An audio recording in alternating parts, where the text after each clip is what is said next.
All right, you guys, welcome to the video. It's me, Ciara, aka Ciara in the bonus, and we're here live on Twitch. Make sure you guys drop a follow to the Twitch to pull it to the live stream and be a part of the community. I need more Yeat fans. Okay, I have a lot of music fans here, but not a lot of Yeat fans in this more niche sound.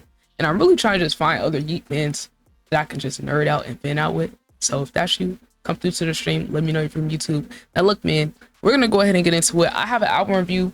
I've re-listened to the album. I don't even know how many times. This has to be like 10 to 20 times at this point. Really trying to get as many listens as I can, get a vibe for it, figure out what songs grew on me, you know, if my opinion changed. So I'm gonna give y'all my notes that I took on the album, song by song, and then I'm gonna give y'all the average score that I gave for each song. I scored each song, and I want to hear y'all's feedback on what was y'all favorite songs, which one stood out to you. What do you think about the project overall? How does it compare to 2093? Personally, I don't like comparing albums to each other like that. Like, oh, this album's better than... I don't go into each album like, oh, how does this sound compared to this? I just go in it looking like, okay, how is this artist evolving? You know, and can I hear like their artistic evolution like in the project, right? So that's kind of where I'm at. I'm gonna give y'all my thoughts song by song, but y'all let me know, number one, what's your favorite Yeat album versus what do you think is his best album? And then where do you rank this album in terms of like your favorites or the sound or where he's at? Do you feel like he's evolved? Does this album showcase his evolution? I don't know, like what y'all think. I'm gonna tell y'all my thoughts. Now first, overall my feelings almost like a week into this album being out. Number one, I was really excited. Number two, I'm mad that I heard Eliminate. I'll get to that earlier or a little later. I'm mad that I heard Eliminate before the album because it kind of killed it for me. I'll elaborate on that later, but I will be doing a Yeat album tier list, so y'all stay tuned for that. It should be coming maybe this weekend. I want to like kind of stack up all the albums and really just talk about his sound and his artistry, because that's what I'm like more so focused on. It's like his artistry. So as for this one, this album definitely is like very Afterlife meets 2093 meets a little of Tool Life coded, which to me, those are really like some of the best eras that he's had. I mean, Afterlife is probably my favorite Yeat album, even though maybe like Tool Life Geek Pack has like so many bangers, but sonically my favorite version of Yeat is pretty much Afterlife. So I feel like he gave us those type vibes. Like my favorite part of Afterlife was him playing around with the vocals, you know, him giving us a little, what do you call it, like experimental type vibe with the, you know, playing around with the singing, playing around with like making a little pop slash dance type song, little rave EDM type vibe more so on that one. And then I feel like 2093 took elements of Afterlife and completely like, I don't know, like went left field with it. Like I honestly appreciate the rollout he had and the path that he took, going all the way to the left with 2093 and then kind of bringing it back in for the fans. Like I think he knew he was going to challenge his fans' ears, and that's why he wanted to put 2093 out. I felt like he was already challenging his fans with Afterlife, right? I heard a lot of people didn't like that when it came out. I loved it. But 2093, I probably had about 4 or 5 songs I could walk away from 2093 like listening to over and over again. Nothing Changed is still one of my favorite Yeat songs to this day. The production on that, I mean, I was like, yo, if he can give me something like that on this Lifestyle project, I was like, okay, I'll be happy.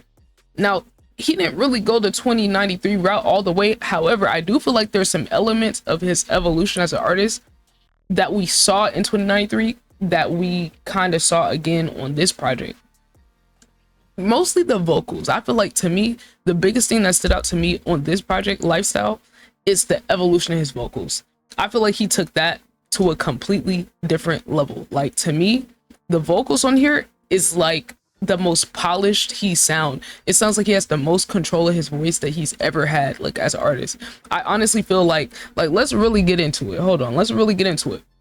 I feel like the vocals on here, it's like he figured out how to use the full vocal range that he's had. We've heard on each album him experiment with higher, lower voices. We've heard both, but I feel like Afterlife, he really got into that lower voice bag, right?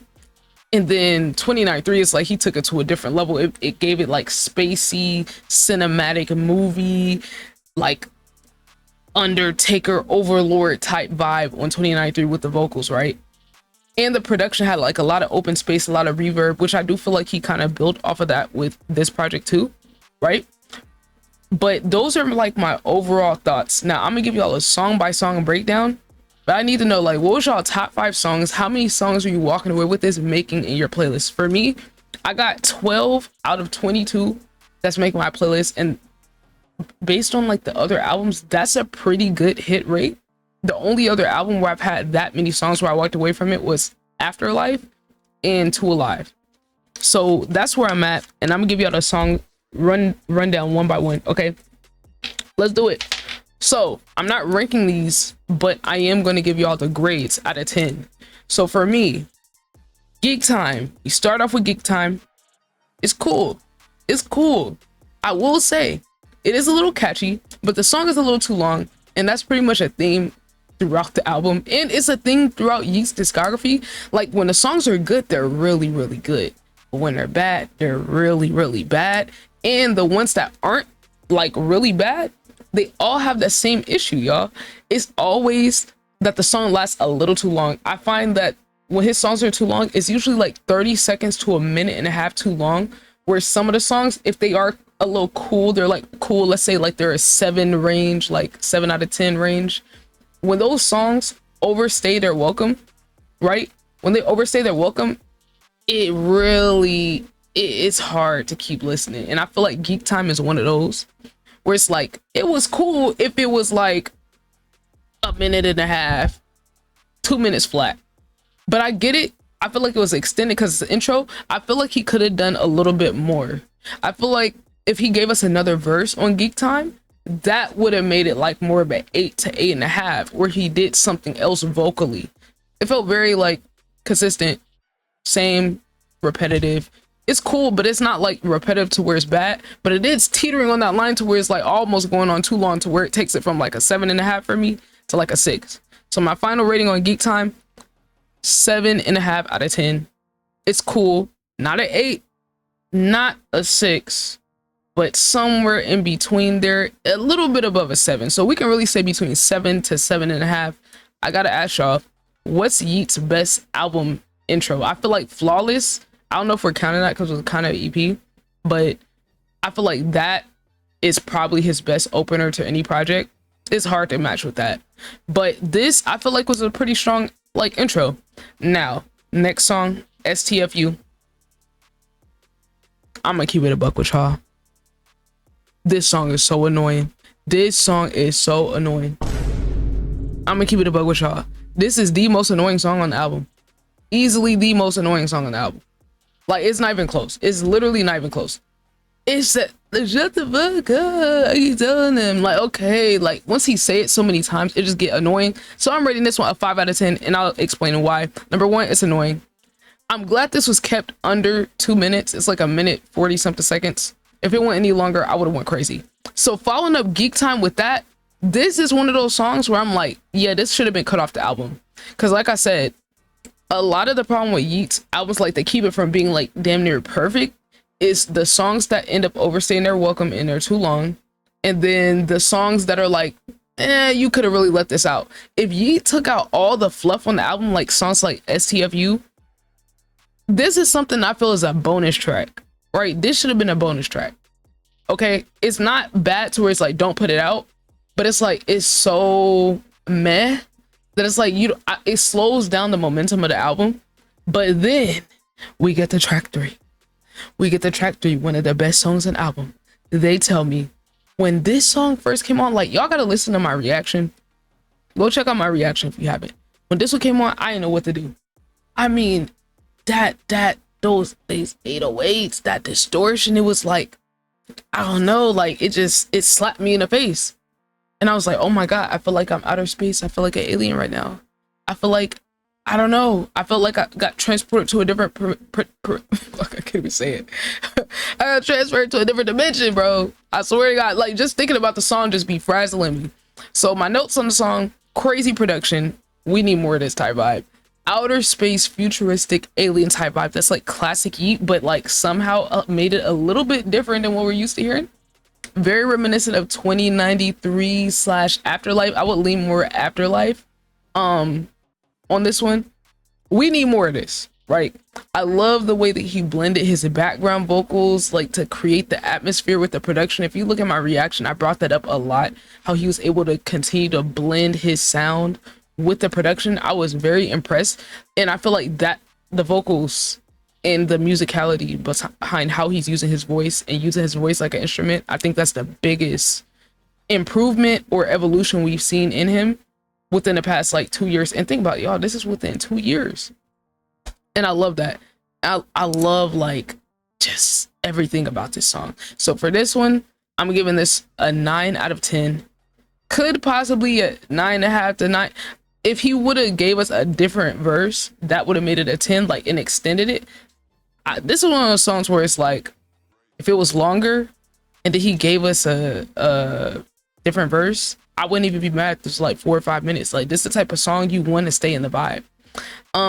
He had a lot of I love just certain lines from this. He had so many catchy lines from it. What's that line? He was like, I was in that maybe got two toes on it. I love that part. He's like, I don't know how my life I had 2 loans on it. I love that part. Those are my 2 favorite parts of the song, and I just love his delivery with that. Like, I feel like he just got more musical and artistic with how he's delivering his stuff. And that's why I'm not going for no one saying this album is just trash. I saw Fantano's reaction. Let's just say I feel like he was mad that Yeat didn't continue 2093, and that made his judgment on the album more harsh. Like, he didn't even give none of his favorite songs. Like, he definitely liked some of the songs, but it's like he didn't even give no compliments or no positive like elements. He usually does that, and I was like, yo, this man is mad that Yeat didn't continue down that path. And how do we know he's not gonna do that? A Dangerous Life might be that. A Dangerous Life might be a continuation of that 2093 meets other parts of Yeat sound. Who knows? But I don't think everything has to be that conceptual and crazy lyrical content. And it's fine if things are repetitive if it sounds good, right? I don't have a problem with repetition as long as it's interesting. And I feel like Yeat, where he shines, when the beats are repetitive or pretty simple, he has this ability to play around with his vocals and create a vocal atmosphere and blend with the production and become one with the sound, where he can compensate for it being repetitive. The problem is when he's not doing that and the production's repetitive and he's not really going anywhere. And I'll explain what I think some of those songs are. But next we got Heard of Me. This one made my list of songs that I like first time around. Not S tier, but like kind of like between B and A tier, somewhere in there. Heard of Me, it was cool. The production was interesting enough for how long the song was. I'm glad they kept it under 2 minutes 30 seconds. If it was any longer, it would have got way too repetitive. I like it. I like that. No, I can't fuck with ya. I can't rock with ya. I love how he does like that little, you know, he just has so much range to like his voice and how he uses it. And I feel like the delivery on this, all the different ways he's playing around with this voice, you know, even the parts in the back where it's like, no, like he got all these little elements. Like, come on, you can't play with this man's vocal layering. And I heard he engineers his vocals too. Like, you can't play on this man and act like he's just trash. When people try to say he's just trash, it's like, okay, it might not be for you. I respect it. But if you're looking at it from a musical and a technical standpoint, he really does some incredible things with his ad-libs and vocals that a lot of people don't do. Like, the only comparison I can give to like Yeat and how detailed he is with the vocals, I'll have to compare him to like a singer, like some of the best singers of all time, some of the best vocalists of all time, like Mariah Carey, Brandy, like with the intention, Beyonce, how they stack their vocals in a track and pay that much attention to it and just create all these different layers. That's to me where Yeat shines, when he's doing all that and doing the most and just adding all these different parts and you just hearing all this different stuff. That's his bag. That's his bag. Okay, next. So yeah, Heard of Me, I'm giving that a 7.5 out of 10. Only because I feel like he could have took it to another level, and I feel like we're getting closer and closer. Like, Yeat is doing more and more with his vocals, not so much the lyrical content, although I do feel like he was rapping. I am gonna give y'all the songs I feel like he was rapping. I do feel like we're getting closer to him like rounding out as a artist, and like we're getting more elements kind of and more skill set. We're seeing it get built.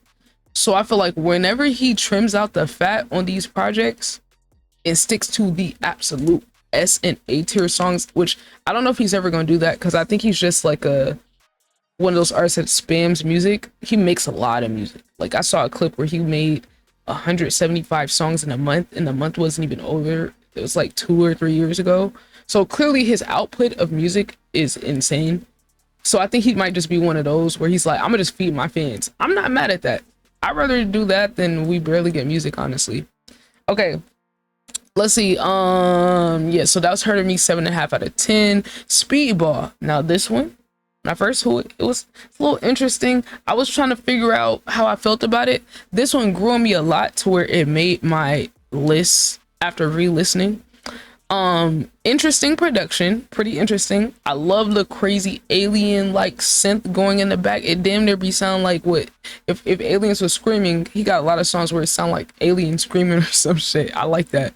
I feel like this one of the songs where he was rapping, which is what made it interesting. The production was interesting, but was kind of repetitive. However, him lyrically on this one is one of the highlights of the song. And that's where I feel we can get more from Yeat. Lyrically, 29-3 showed us he got something to say, right? But I feel like if we can get more of Yeat getting his rapping back, like he was on this one, I feel like there's these little moments where Yeat gets in these pockets where he just sliding, and his rhythm with the beat is impeccable, right? There is this line where he's like, yeah, I got this bag here. It's how they sit in my Glock. Like, I can't even remember what, like, he was just going so much. I had to look up the lyrics and I still could barely keep up. He was sliding.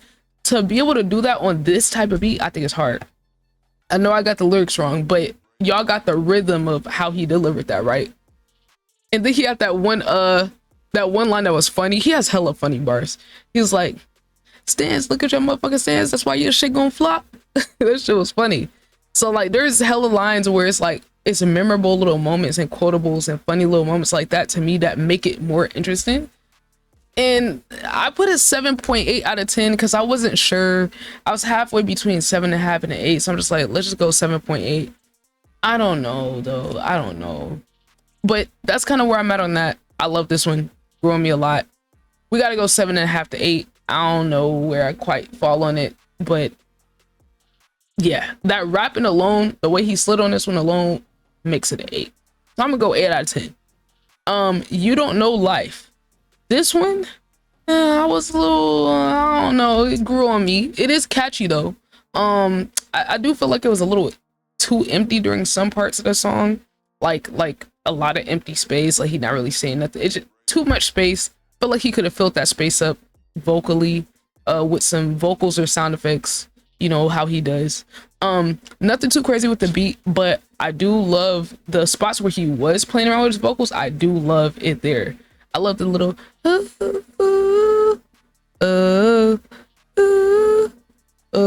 like that alone. I love how that blended with the production, and that's the part that I just love. I do find the lyrical content funny too, like diamonds on me cunt, watches on me cunt. Like that was real catchy. Song probably a little too long. That's probably what kept it from being like an 8 for me. But the vocals on here, so Young Thug coded. I love how he's playing with his vocals. It just reminded me of Young Thug, and I was like, oh my god, Young Thug would be so good on this. But yeah, I love it. Some of my favorite Yeat songs are the ones where he has that Young Thug type playing around with his voice, you know, kind of going all like from a lower octave to higher octave back down while he's rapping. I feel like that's really good. That was good on here. I got this one as a 7.5 out of 10 because the ones that are absolutely bangers, I have to reserve that for 8 and above. So this is like kind of there, but a little too long. So I'm giving 7.5 out of 10. Now, the best song of the album. The best song on the album. Orchestrate. The best song on the album. 10 out of 10. I'm gonna just say the rating from the beginning. 10 out of 10. The production, out of here. It's gone. It's out of this world. When I first heard it, I was like, oh my God, this is crazy. Still crazy. Has a similar cinematic vibe to 2093, but still kind of familiar. But the guitar on this one takes it to a whole different level. It low-key felt like when I heard this and listened back, I was like, yo, I feel like the strings might be the thing that's missing in the songs where it gets kind of like lull, starts to lull and be like, okay. If he added some strings to those, that probably, cause the strings, if this song without the strings would be good, but with the strings, it just takes it to a different level because it adds so much tension, complexity. It just adds a whole nother layer. Like there's already a lot going on with the synths, but like the atmosphere that's created with this. And then I love the line. I love the way he's delivering it to the line.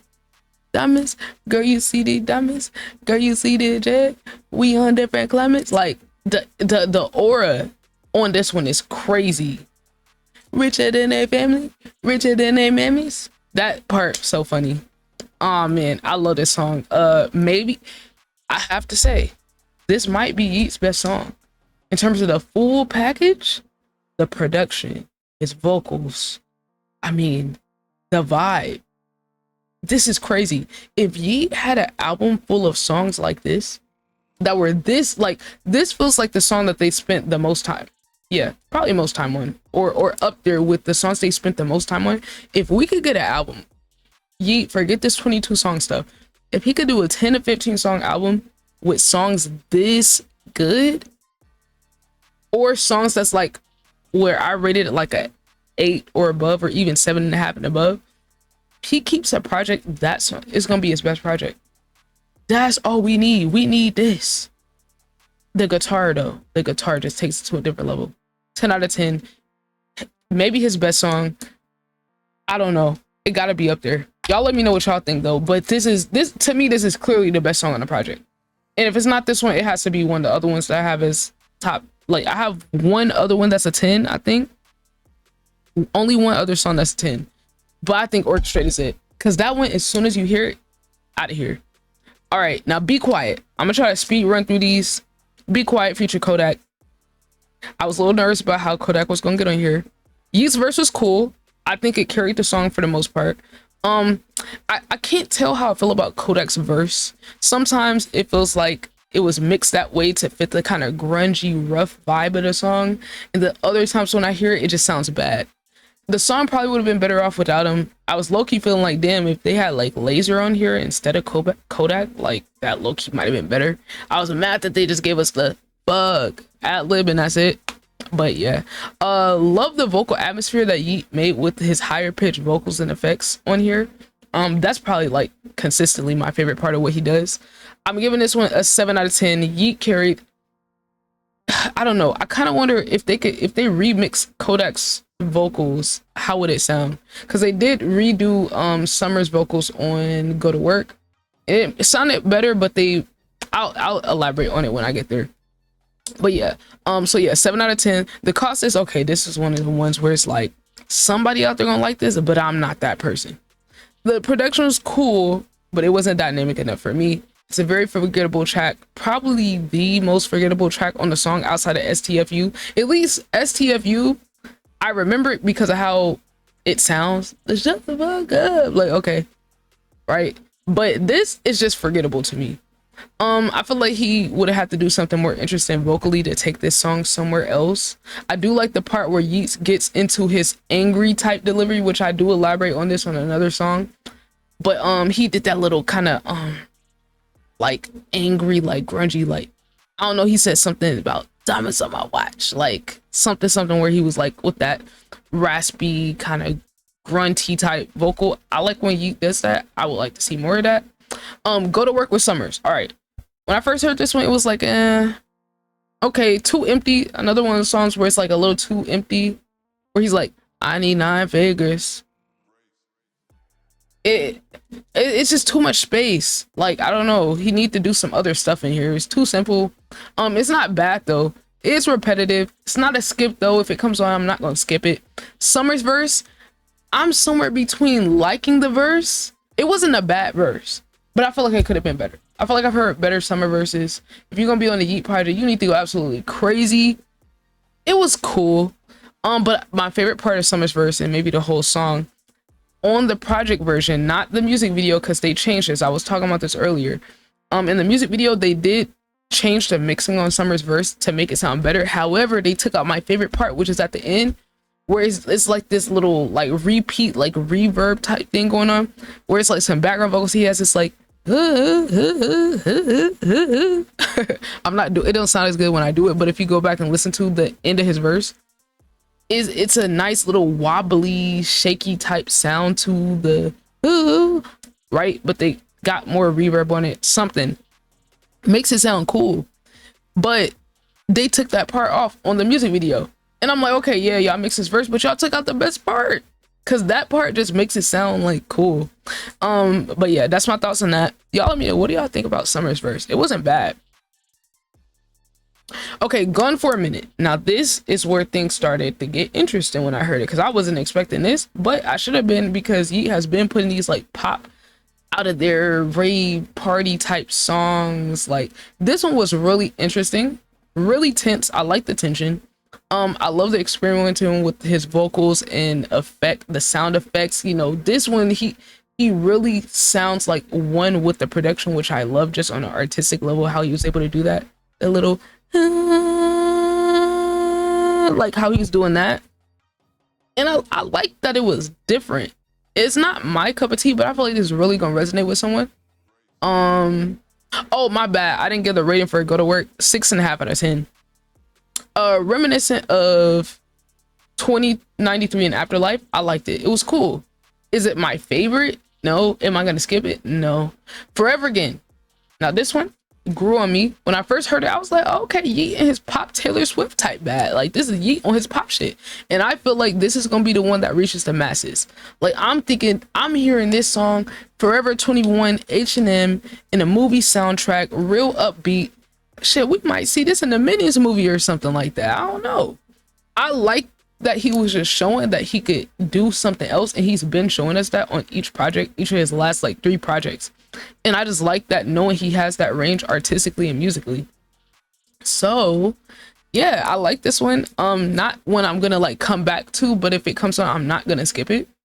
Not my cup of tea, but I like how upbeat it is, and I like Yeat's like higher pitched vocals. It's cool. And I think it's funny the contrast of like how upbeat it sounds versus what he's saying. It's like, off with your head, you're a dead man walking. Like, I just think that's funny that he's literally telling someone they're a dead man walking, and he's making it sound all happy. I love when artists have that like just juxtaposition with like how they're doing it. Okay, on one, oh yeah, I give that one 8 out of 10. Even if it's not my cup of tea, I can still recognize when something's a banger, and this might be the one to blow up. I'm just seeing all the white girls, they're gonna be bumping this shit. Look, I don't know, he might have been too late. This low-key feel like a summer type song too, but I think this one of those ones that's gonna grow, like kind of how like Breathe caught on with people, and I forgot what that other one was called, the other one that blew up. But kind of like those 2 biggest songs off 2093, I feel like this could be that song on this project, where it's like, okay, even if you don't like it, there's a lot of people that are gonna like it when they hear it, and they'll be like, oh wait, this is Yeat. So that's just artistically, musically, in terms of range, I gotta give it to him on that. Now on one, okay, this one. Now look, when I first heard it, it was cool, but the more I listened to this one, it got better and better and better. Favorite part of the song, the little surf, surf, surf, surf, surf, surf, surf, surf, surf. I love that. And then I love how he was flowing on it too. He's like, surf, surf on the side of the beach, and surf, surf on the. I love how he was doing that. I feel like his flow and his delivery of it was amazing. It felt so chill, and I just love the way that he gave the delivery on this. And then he has some catchy ones in here too. So this is where he starts to bring up the shrimp line. Okay, I love. There's multiple times in this album where he mentions something and then he mentions it again. It happened at least 3 to 4 times. In the shrimp thing, this is the first time he brings up someone being a shrimp, which I find hilarious. But yeah, he has a lot of catchy lines in this one, where he says, and we get your burnt shrimp on a Barbie. That shit cracked me up. That shit cracked me up. Cause like number one, I've never heard no one call a barbecue a Barbie. So I thought that was catchy and kind of clever. And I just love that. Cause it's like we get you burnt. Like obviously you talk about cooking somebody, you know, packing them up, you know, heating them up with the blower type shit, right? But I just thought that was a clever little line. He always has clever lines. And then I feel like he had a lot of vocal layers too that carried the production. The production was pretty similar, consistent, repetitive, but this is one of those times where I say Yeat's vocals coming in and like it can compensate for the production being cool. It wasn't bad, it was cool. Like production alone makes this like a 7.5. His vocals and layers on it takes it to a different level. This is another one of those songs where he created that vocal atmosphere and build and became one with the production. And for that I'm telling you, that's like when Yeat is in his bag, he's doing that. So yeah, I like that. And then I like how he just be making his own words too. I have to add this too on the tip of catchy lines, bars. He said, or we get you smoked like a Newport or Marby, right? He, you know, I know he's talking about the Marlboro brand of cigarettes, right? But I just like how he just abbreviated that shit, just like barbecue, you know, grill. Barbie, Marby. I like how he just be making shit fit for the scheme he trying to do. Okay, now Fly Troop. When I first heard this, you go check the reaction out. I immediately called it out as a Hellyman sample, and I went to the credits to see if I was tripping. So I was like, yo, this literally sounds like Hellyman. But I love how he flipped it. And I don't know, artists don't sample their own songs all the time, but when they do, it's kind of cool. I feel like it was cool when he did it here. I felt like it was cool to see him build off of an idea or concept, because to me, Hellyman felt like an introduction to the character, right? And Hellyman, I felt when he was dropping Hellyman and those other singles, he was giving us a snippet of what this new era of him would sound like, right? But I didn't know he was going to build off of it. So Hellyman felt like he was introducing us to this character, right? Hellyman, he's high, right? He's always talking about being in the clouds with the aliens, with the gods. Hellyman is very reminiscent on all those other themes he plays off of, right? Hellyman, he's like a helicopter man. He's up in the sky, he's in the clouds, he's lifted type shit, right? So Hellyman felt like a character, right? And then it feels like Fly Troop is building off of that character of Hellyman and introducing us not just the Hellyman, but to the Fly Troop, right? Because a troop is a person, but it can also be like a troop of people, so other people that identify with it. So it's like Hellyman and the Fly Troop type vibe. That's how it feels to me. So we're meeting the Fly Troop version of Hellyman, right? Or maybe a different persona type vibe. I do feel like I wish the production had a couple more layers to it, but it's a cool enough vibe for it to, and it's short enough to like not feel too repetitive. I feel like they could have done some more things, but it's a cool enough vibe on his own. This is where he builds off of the shrimp line from the other song, right? My favorite line from him is this: "You little ass shrimp, I'm a barracuda." I love that line. His delivery just makes it. It's not even like he's saying nothing too crazy, but it's his delivery and the production and how he's gliding on the beat that makes it just hit crazy. Sometimes he can make the most simple lyrics like just really entertaining, and that's what I appreciate about him, right? I love me a J. Cole, a Kendrick, a Jid, all them lyricists, Nas, but I also love me a person that could just entertain me and make me laugh and say something clever or funny or just talk their shit on the track. And I feel like that's what he's doing. Once again, I feel like this song is giving us glimpses of his evolution and being able to use his like full vocal range in a more creative musical way, right? Because it's like he has all these these parts in a song where it's like, okay, we know how the song sounds, right? Dun, dun, dun, dun, dun, dun. Like, okay, it's cool, but then he's adding all these like he's adding all these little like tiny little vocals, like where he's singing and just like blending with the beat, and it makes it sound so good. I wish he did that a little bit more, but it was good enough to where it wasn't like too basic. So for Fly Troop, this 8 out of 10. I don't know if I gave On One a rating, but I gave it On One a 9 out of 10. Eliminate. Now this is the one I heard before. I was talking about this a little earlier. So I was waiting for this one because I heard a snippet when he like had his chain video online, like from Alex Moss, and I was like, oh my god, this sounds so good. It's like lemonade, lemonade. I was like, oh shit, I need to hear this. I need to hear this. I listened to it on repeat and I low-key kind of ruined it because when it came on, I was excited because I had already heard it. It didn't hit as much. So, but it's still good though. So yeah, low-key might have ruined my listening experience. I feel like he was talking on his shit. And he did that sing like angry grunty type voice on this one, where he's like, he had this line where he was like, "Go talk to Majesty, go talk." He's like, "Go talk." That part is so, I love when he does that little angry grunty type voice. I need more of that from him, and he did do that more on the next song. We'll get into it. I love that line. Once again, funny line from me. The part where he said something something, I'm ducked off, quack quack quack quack. That shit killed me, bro. When I heard that shit killed me, bro. No, it didn't not, and it's the fact that he gonna put the quack with the reverb. That shit is literally just hilarious. But yeah, so eliminate 8 out of 10 for me. Line 5 fun. Now this one was interesting. I absolutely hated this when I first hated it. I just hated it. I feel like he's just doing too much on this song. I know the people that love it are gonna love it, so I'm glad he put it on here. And that's why I can't be mad at him putting out a lot of music, because there's certain fans where it's like the songs I don't like be some of their favorite songs. So it's like if he beating fans that love all these different type of sounds, that's not bad to me.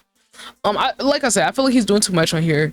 But I like how out there he is with how he's playing around with his voice on this. Very Playboy Cardi coded. That's the first thing I thought when I heard it. I actually like the rough and angry, grungy type voice he uses in the moment where he's in that voice. Are some of my favorite moments on the album. It's very sparingly, but I love when he does the little angry, like grunty voice. I love more of that from him in like other songs. Not really a fan of the song, but I think the Cardi fans are gonna love this. And the production is a little too basic for me, so I give this one a 6 out of 10. New High, it's cool. Not really interesting to me. Don's verse was good. Probably the most memorable part of the song. I feel like Yeat could have done more to like complete the song. Like to me, this is a 6 out of 10, but I feel like there's more that could have been done with it. I like the little vibe of it. It's like the like a little almost like jazzy, funky type vibe. I like that, but it was a little too basic for me. So yeah, 6 out of 10 for this. Now, maybe the second best song on the album. So what? So what? There's a lot going on here, but it's the good kind of a lot going on. It's a good kind of a lot. The bell is the perfect compliment. Okay, when they put the bell in the promo, I was so excited. I didn't know how they was gonna use it. I love it because it reminds me of the old bell, but it's new. And in the fact that they used the bell so sparingly throughout it, it was in a perfect place. More funny bars. Love this line. Coming through in this big body talkie, you supposed to move. It's the way he delivered it too. I gotta do it like him. Coming through in the big body talkie, you supposed to move. Love that. One of my favorite lines. That part cracked me up when I first heard it. I feel like he was rapping on here. I feel like he was rapping. Okay, it's a couple little moments where he getting in his bag. I feel like this is one of them. His delivery is the part that's carrying it on here. I love how he's so nonchalant. He's like, yeah, and I'm high, so what? And I'm lit, so what? Right? and my favorite part of the song is that little vocal he does where it sounds like so many layers of his voice. The part where he's like, and it in my nut. That part is so good. It's like the way it goes from like being so I'm high, so what? So what? Right? To like all of a sudden it's like all these layers of his voice. Is like you hearing like 50 different versions of Yeat echoing how this bitch drink his nut. Hey, it is what it is. It sounds good though. It sounds good. And the part that I feel like he was going in rapping, he was like the part where he's like, I got the Bentley going overdrive. I got the shades on me because I fried. I got the cash on me like I fried. Or something. That part right there was sliding. So yeah, I feel like the nonchalant vibe of the song, plus the psychedelic type vocals and the sound effects, just made this a 10 out of 10. This is a 10 out of 10 to me. Second best song on the album.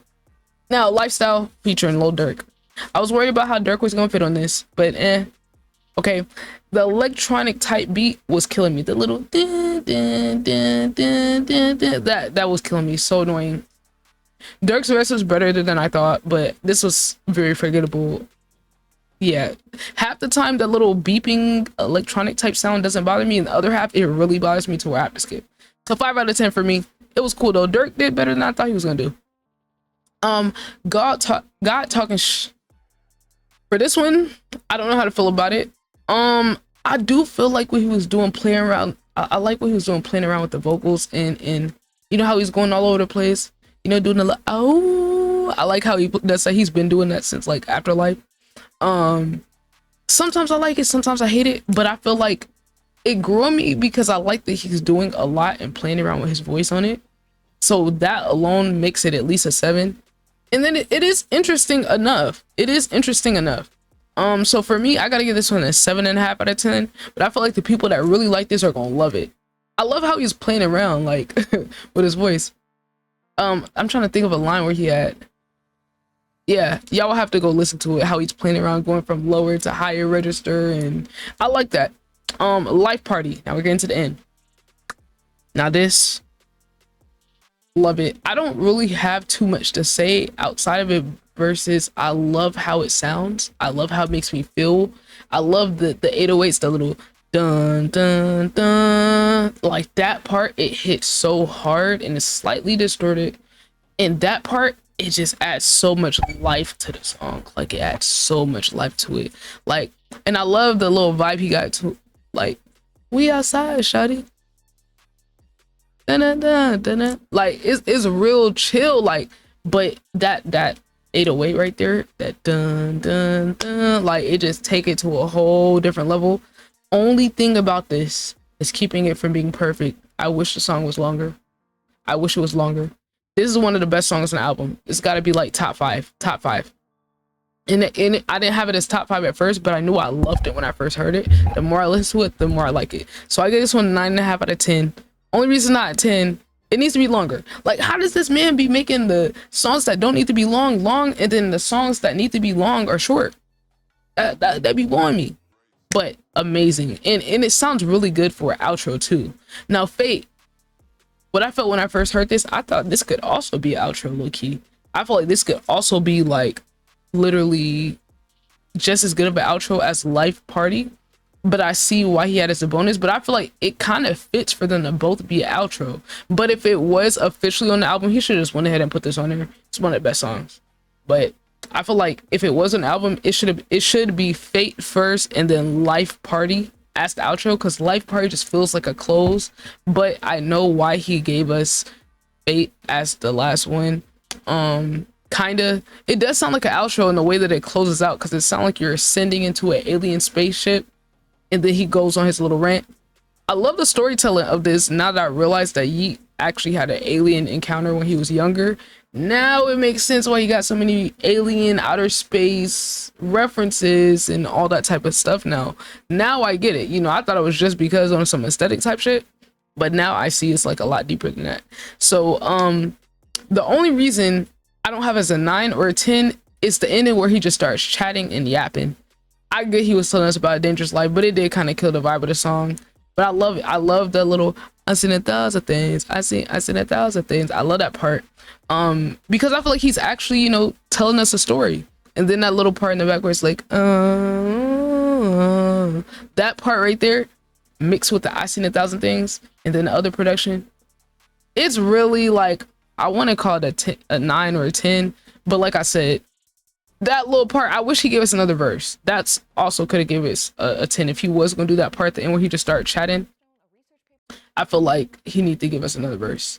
But yeah, so that's kind of my full thoughts on the project overall. I don't know where I would rank this. I am going to do a video ranking all his projects, and I'm gonna have to listen through all of them, and I'm going to do like rankings just like this one for all of them. But then when I do the tier list, I'll have the notes already, so I can just go and rank them for y'all and tell y'all why, and then give y'all my best songs off of each one. But I've already gone to pick the best songs off of each project. I'll go ahead and give y'all like a preview of the songs that I have, because I did re-listen to all of them the other day. So here we go. The best songs of each project, my favorites, where I'm talking like absolute bangers, like not songs where it's like, oh, it's cool, I won't skip, but like bangers. This is all of them for me. Okay, so y'all see my list right here, right? Geek Time not making the cut. I'm taking that one off. I keep going back and forth with Geek Time. But yeah, so that's where I'm at with it. I want to know what y'all think. You know, let me know what y'all think. I know this was a long video, but I feel like not that many people are going like really in depth, and I feel like I'm just a thoughtful person, so there's no way I can just like water down my thoughts about the project just because like people's attention spans aren't short. I feel like Yeat fans are gonna appreciate someone really taking the time to analyze him and not put him in the box. If you appreciate that, drop me a follow on Twitch, come through to the stream. You know, when a Dangerous Life come out, we'll be here. Any singles or whatever, I'll be here to react to it. Yeah, I enjoyed this project. Overall, when I added up all the scores, the score came out to a 7.7 out of 10. And I guess that's the accurate rating. Like when you add all my ratings together and divide it, that's it. And I feel like the only reason the score is lower than an 8 is because there's so many songs where he should have just left the songs off or just made them bonus songs. Like all the ones that I didn't like, let's see, we got STFU, all the ones that was like a 5 or a 6. If he just kept those off, this album would have been like a 9 or a 10. I still enjoyed it, and he gave me 12 songs that I could walk away with that I'm like, oh my god, that expanded my Yeat catalog. So it's like he did his job. So y'all let me know what y'all think. Check out the video where I checked the deluxe songs. I did a reaction to all the deluxe songs. It was like 9 of them or something. Let me know what y'all think about it. Favorite songs, favorite albums, etc, etc. Make sure y'all leave a like, comment, and subscribe. I appreciate you guys checking it out. But until next time, you guys, we're outie.